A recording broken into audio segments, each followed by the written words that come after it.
দুনিয়াতে কুকুরের সংখ্যা বেশি না ছাগলের সংখ্যা বেশি? একটা গল্পের পরিপ্রেক্ষিতে এটা আমার মনে প্রশ্নটা জাগলো, যার পরিপ্রেক্ষিতে আমি চ্যাট জিপিটিকে প্রশ্ন করলাম। দেখলাম যে পৃথিবীতে ছাগলের সংখ্যা বেশি, ডিসপাইট দ্য ফ্যাক্ট কুকুর বছরে 2 বার বাচ্চা দেয়, গড়ে 6 থেকে 8টা বাচ্চা দেয়। ছাগল বছরে 1 বার বাচ্চা দেয়, তারা গড়ে 2 থেকে 3টা বাচ্চা দেয়। তাহলে ছাগলের সংখ্যা কুকুরের সংখ্যার চাইতে বেশি হলো কিভাবে? এটার গল্পের বিষয়টা পরে বলবো যদি সুযোগ পাই ইনশাআল্লাহ। যে বিষয়টা নিয়ে আজকে প্রশ্ন করা হয়েছে যে আমরা কর্মসংস্থানের প্রতিশ্রুতি দেই এবং এটাকে আমরা আসলে বাস্তবায়ন করার মতো অবস্থানে আছি কিনা সংসদ সদস্য হিসাবে। দেখেন, কর্মসংস্থানের বিষয়টা এটা শিক্ষার সাথে ওতপ্রোতভাবে জড়িত। আজকে যে এই শিক্ষা, কর্মসংস্থান এবং চতুর্থ শিল্প বিপ্লবের কথা বলা হয়েছে, এটা ইন্টারকানেক্টেড।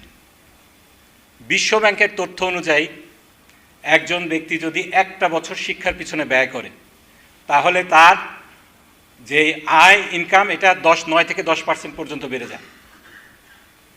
ওয়ারেজ আমাদের দেশে দেখেন আমাদের বেকারের সংখ্যা কত, মোট জনশক্তির 3 থেকে 4%, যুবকদের মধ্যে এটা আরও অনেক বেশি, 11%। আরও ভয়ঙ্কর বিষয় যেটা, আমরা যারা যুবক কিংবা কর্মসংস্থানে আছি তাদের মধ্যে আন্ডার এমপ্লয়মেন্ট অর্থাৎ যোগ্যতা অনুযায়ী চাকরি পাওয়ার যে বিষয়টা রয়েছে, আন্ডার এমপ্লয়মেন্টের সংখ্যা 85%।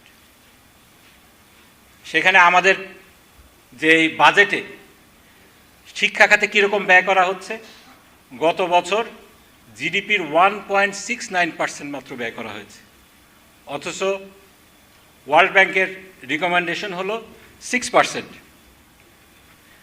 আমাদের যেই আমরা বার্ষিক যেই খরচটা করি শিক্ষা খাতে, বিশ্বের 189টা দেশের মধ্যে নিচের দিক থেকে 10টা দেশের মধ্যে আমরা আছি।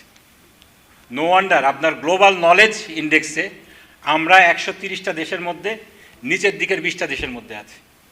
এই যদি হয় আমাদের এডুকেশনের অবস্থা, এডুকেশনের আমাদের গুরুত্ব, তাহলে আনএমপ্লয়মেন্ট তো হাই হবে এবং এক্স্যাক্টলি সেটা হচ্ছে। আমাদের দেশের যেই সিংহভাগ রেমিটেন্স এটা আসে হলো বাইরের থেকে, শ্রমিকদের কাছ থেকে আসে। আমাদের আগের বক্তারা বলে গিয়েছেন সৌদি আরবের কথা, অন্যান্য দেশে যে আমাদের শ্রমিকরা আছে তাদের শ্রম মার্কেটটা কীভাবে সংকুচিত হয়ে আসছে। চতুর্থ শিল্প বিপ্লবের কথা বলা হয়, সে ক্লাউস শোয়াব যখন 2015 সালে এটার ব্যাপারে কথা বললেন, সেখানে অটোমেশনের কথা বলা হয়েছে।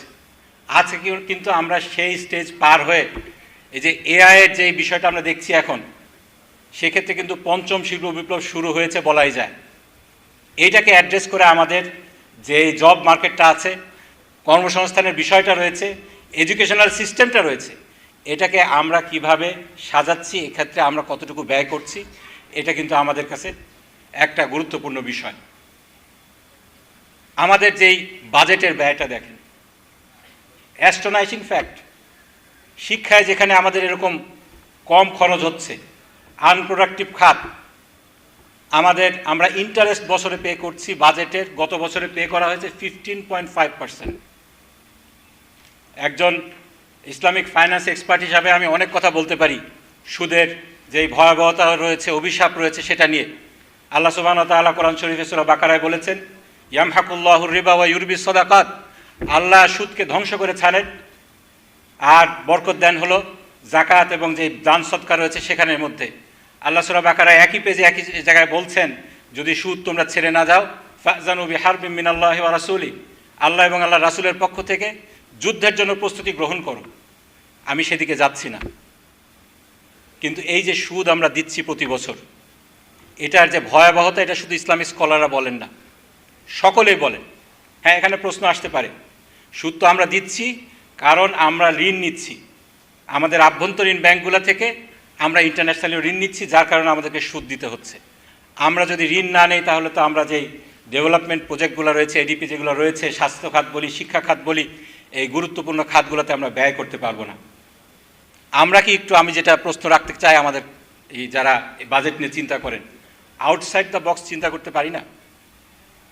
আল্লাহ তাআলা যে জাকাতের কথা বলেছেন, এই জাকাত আমাদের কর্পোরেট খাত হতে কতটুকু আয় হতে পারে, এর মাধ্যমে যে এসএমইর কথা বলা হচ্ছে, সাস্টেনেবল ডেভেলপমেন্টের যে কথা বলা হচ্ছে, এখন সাস্টেনেবল গ্রিন ডেভেলপমেন্ট যে নোশনগুলো এসেছে, এই সমস্ত খাত, দারিদ্র বিমোচন খাত, যে আনএমপ্লয়মেন্টের কথা আমরা এখানে আমাকে প্রশ্ন করা হয়েছে, এই সমস্ত খাতে কিন্তু আমরা ব্যবহার করতে পারি। জাকাত নিয়ে রিয়েলিস্টিক কাজ 1991 সালের পরে আর হয়েছে কিনা আমার জানা নেই, করা উচিত। কারণ সে সময় শাহাবুদ্দিন সরকারের একটা স্টাডি হয়েছিল যে দারিদ্র বিমোচনের জন্য আমাদের দেশে কত টাকা লাগতে পারে, 6,000 কোটি টাকার কথা এসেছিল। সেই সময় ব্যাংকিং খাত থেকে যেটা হিসাব করা হয়েছিল 18,000 কোটি টাকা জাকাত থেকে সংগ্রহ করা সম্ভব।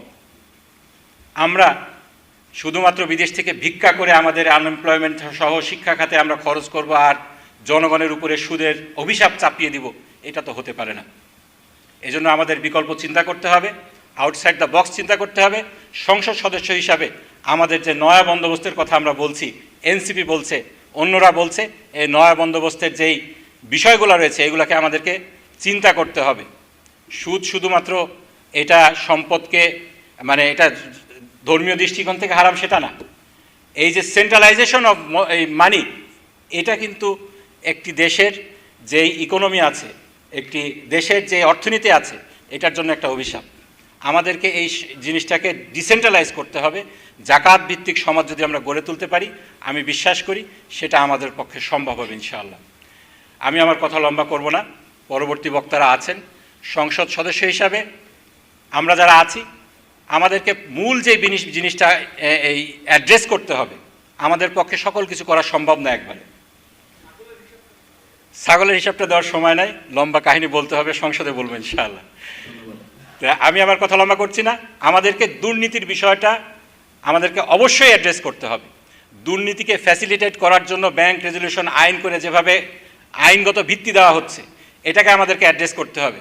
আমাদেরকে এখানে সম্পূরক বাজেট নিয়ে কিছু কথা এসেছে যে ব্যাংকের যে নিয়মগুলো আছে, সেই 2009 সালের আইনে এই 12 নম্বর অনুচ্ছেদে এটা বলা হয়েছে মার্চ মাসে মানে এটার সম্পূরক বাজেট দিতে হবে। এই বাজেট মার্চ মাসে না দেওয়ার কারণে এটা মানে ম্যান্ডেটরি না, কিন্তু এটাকে এনকারেজ করা হয়েছে। সম্পূরক বাজেটটা এখন হয়ে গেছে রবার স্ট্যাম্প, সরকার খরচ করে ফেলেছে, এখন সম্পূরক বাজেট দিবে, আমাদেরকে সিল দিতে হবে যে সরকার যা করেছে ঠিক আছে। এই বিষয়গুলোকে আমাদেরকে অ্যাড্রেস করে আমাদেরকে বাজেটটাকে যতটুকু সম্ভব অর্থবহ করতে হবে। আপনাদের সকলকে ধন্যবাদ। আসসালামু আলাইকুম ওয়া রাহমাতুল্লাহি ওয়া বারাকাতুহু।